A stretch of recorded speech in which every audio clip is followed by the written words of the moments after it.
other cool thing is that if your acrylics are still wet on the leather, you can add more color to those too and blend it, just like you would on the canvas.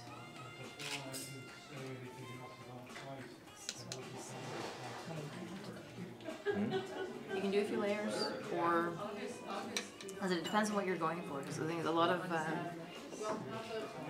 the sort of see-through or the translucence of the acrylics once you've watered it down, it doesn't necessarily have to be color. I mean, spirit dye is going to give you a much more even color, but with acrylics, you're going to get more like the painterly sort of artistic style as opposed to the solid color. Unless, like I said, you're going with the so you really want to go with the bright color. That totally didn't work. Then you're putting on a thicker coat. If you try the yellow, did you try the yellow just as it was, or did you water it down first? Try it just as it is on the same section and see how it goes.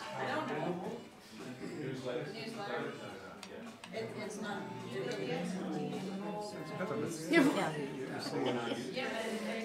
Yellow already has, yellow doesn't cover very well anyway. You actually move the pigment around with that. It's almost as though the leather is slippery and it slides it off and on. If you let the first coat dry so it seals it, then put water on that and then that works. I mean, it takes a lot of different playing. And it takes lots of playing, as you were saying. Yeah, to find your stride with it. It works for different things. One of the other things I've noticed about acrylics, though, and this stands for household paint as well, purple does not hold up against the sunlight. It is the first color to go. So if you're using something that is bright purple, make sure it's indoors.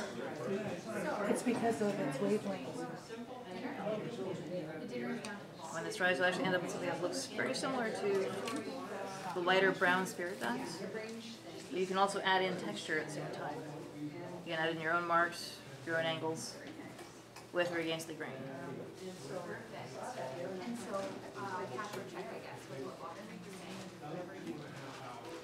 In this kind of case, if you're working, let's say in this case I'm sort of working with the grain, if I don't like these little marks here, I can actually kind of blot them out by changing it and creating my own texture just by changing the direction of my brush strokes. Desiree, what would would you let this dry for 24 hours to have it? You don't need that long. Acrylics dry really quickly, maybe an hour or two. Now it also depends on how wet you have your leather. If it's soaked, I'd let it dry a little longer. Yeah, but if, in the case of these where it was just sort of a quick base coat, it's already, there's no moisture whatsoever in the back, but it's pretty much dry on top. That's pretty much ready to go. It's a little bit of edge work. If you have some nice sharp edges or some thick areas where you've been tooling this with leaves or scales, if you take this flat of the brush and just go along like this, you get some really nice highlights. And just angle it for the dry brushing. The drag strip or the race pattern? So if you have leaves. The drag strip is part of the race strip. Yes, but I mean, you're on the circuit. circuit. The very edges. Yeah, because that's a small straight. Reasonably respectable. Put some brown sand. Yeah, I don't get my choreography. So basically, if you want to highlight something with acrylics after you've done a wash. I like that. Actually, I was seeing that and I thought, oh, I should put a sun in there, see if I could do that. Just nice. Yeah, the basic solid difference between acrylics and the spirit dyes or inks or anything is that everything else will sink in and stay there. Acrylics will still have a layer on top. So you can get those really bright colors because it will stay on the outside and it's still flexible even after it's dry. Up to like 3 or 4 years. Yeah. You get a nice flexibility. And that's basically the big difference. And one of the reasons I like it because a lot of the work that I do, I don't wear it. I don't do a lot of belts. I do a lot of